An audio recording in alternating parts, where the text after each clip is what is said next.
Hey, deep divers. You know how much I love a good mythology face-off? And this one's a classic. Yeah. Moses versus Prometheus. You guys sent in some seriously cool excerpts this time from an article called Moses versus Prometheus, who really gave humanity the power to defy the gods. Catchy, right? It grabs you, doesn't it? It does. Two heavy hitters, both taking on the ultimate power, but in totally different ways. Totally different game plans, totally different outcomes, at least on the surface. And that's what we'll unpack today. Yeah. Because it's those internal struggles, the doubts and dilemmas they faced, that the article really digs into. And honestly, it's surprisingly relatable, even now. It's interesting, isn't it? Usually we focus on the victories, the grand narratives, the triumph. Right, like Moses, he led the people to freedom, the end. Exactly. Yeah. But this source, it digs into the internal costs, the weight of those choices. Which, let's be real, it's not every day you get to compare notes on leading a nation out of slavery with, well, stealing fire from the gods. So, for those who maybe skipped a few mythology classes. Or just need a little refresher. Exactly. Let's do a quick recap before we dive into the really good stuff. Okay, so picture this Moses. Okay, got him. Raised in the lap of luxury. Pharaoh's court. Pharaoh's court, all the gold chariots a kid could want, and yet he becomes this revolutionary. Yeah, talk about a career shift. Right. Leading his people to freedom through sheer force of will, and let's be honest, a pretty strong connection to the big guy upstairs. And on the flip side, we have Prometheus. Our classic rebel, the original champion of the underdog. Sees humanity struggling in the dark and thinks, nah, fam, you deserve better. Cue the stolen fire, the gift of knowledge, and obviously... You can't forget Zeus's reaction. Oh, Zeus was not happy. Not happy. But that's where this source takes a turn. And it's a good one. It really is. Because it highlights the price they both paid. Not just the external punishments. Which, let's be honest, were pretty brutal. But the internal wrestling matches they went through. Did they make the right call? Did they overestimate humanity? Because, and I'm just saying, this giving humanity the power to defy the gods, that's some seriously high-stakes gambling. It is. And the source points out this contradiction because they both brought light, right? But they also unleashed this potential for chaos. Oh, 100%. Moses grappled with this weight of divine law. Could humanity even handle it? Right. Or would it just make things worse?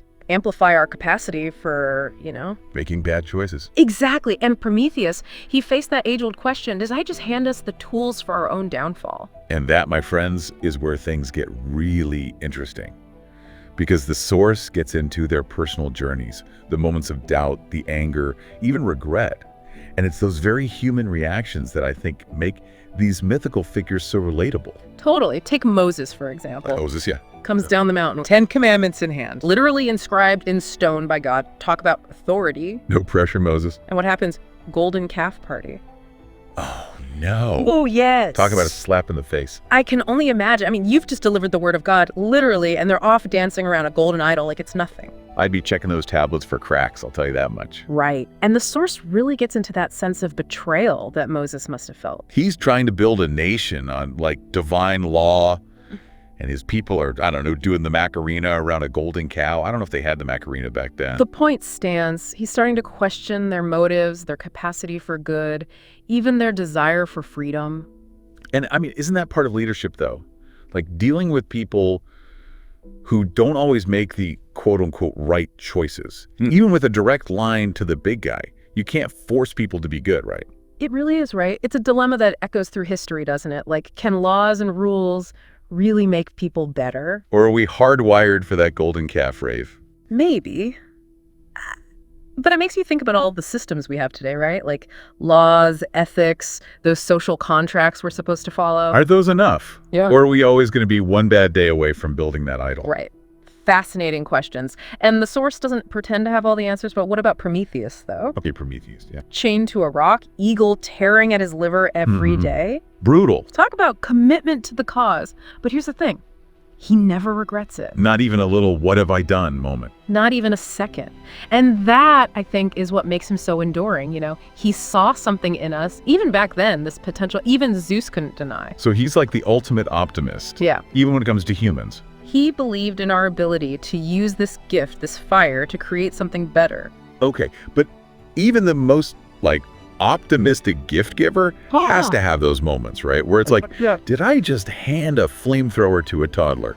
especially when you see how people are actually using your gift, good, bad, and everything in between. Absolutely. And the source suggests that he sees it all. All the chaos we create. The good, the bad, the ugly. He witnesses us using fire to build civilizations. Okay, good use of fire. To create art, to push boundaries, but also the wars, the destruction. The accidental house fire. Those too. It's the unintended consequences that come with every invention, right? And that's where it really gets interesting, because it's not about the gift itself, it's the responsibility that comes with it. 100%. It's that realization that progress isn't a straight line up. Yeah. Sometimes those leaps forward come with a hefty price tag. And both Moses and Prometheus deal with this.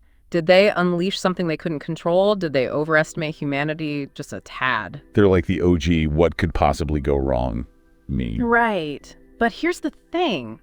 They don't give up on us, not entirely anyway.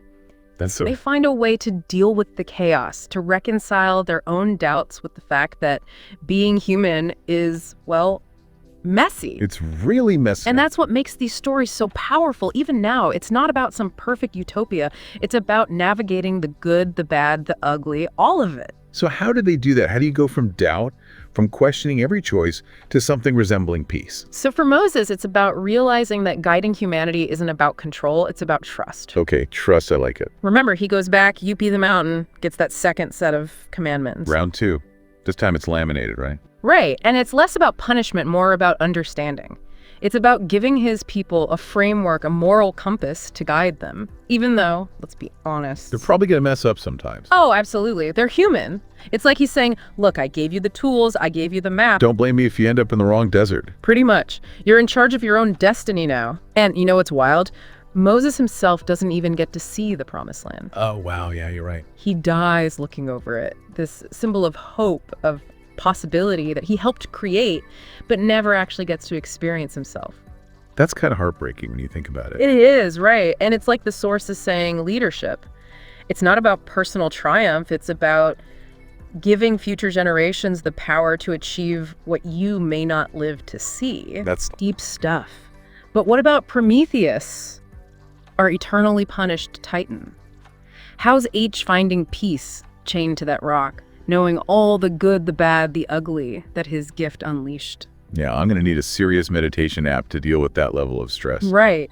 But that's where his story gets really interesting, because he doesn't escape the punishment. Yeah. But he kind of redefines it. Okay, redefine eternal punishment. That's a new one. He sees humanity using his fire to innovate, to screw up, to try again. The Circle of Life, Fire Edition. Exactly. And in that struggle, he recognizes something kind of amazing. The gift wasn't just fire, it was free will. Oh, I see where you're going with this. The freedom to choose, to create, to maybe destroy, but ultimately to learn. So less regret, more acceptance. Like, yeah, progress is messy, it's unpredictable, sometimes it backfires. And that's okay. In fact, the source kind of hints that Prometheus is suffering. It becomes this metaphor. A metaphor for the inherent risk in knowledge itself. Every invention, every advancement, it comes with the potential for good and evil. He's like that little warning label they slap on everything these days. May cause side effects, including but not limited to. 100%.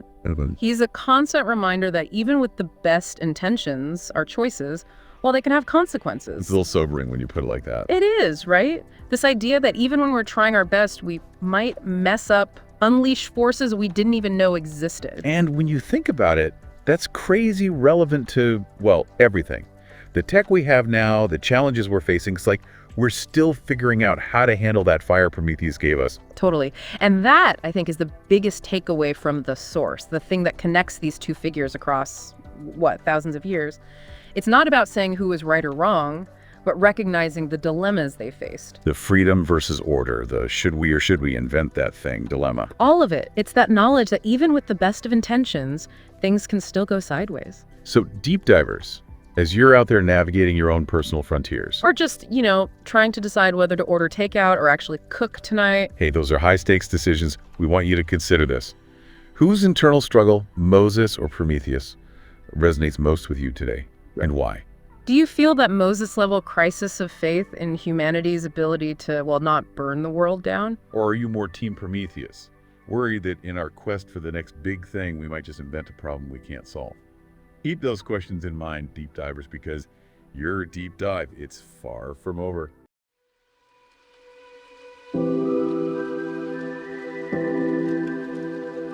you.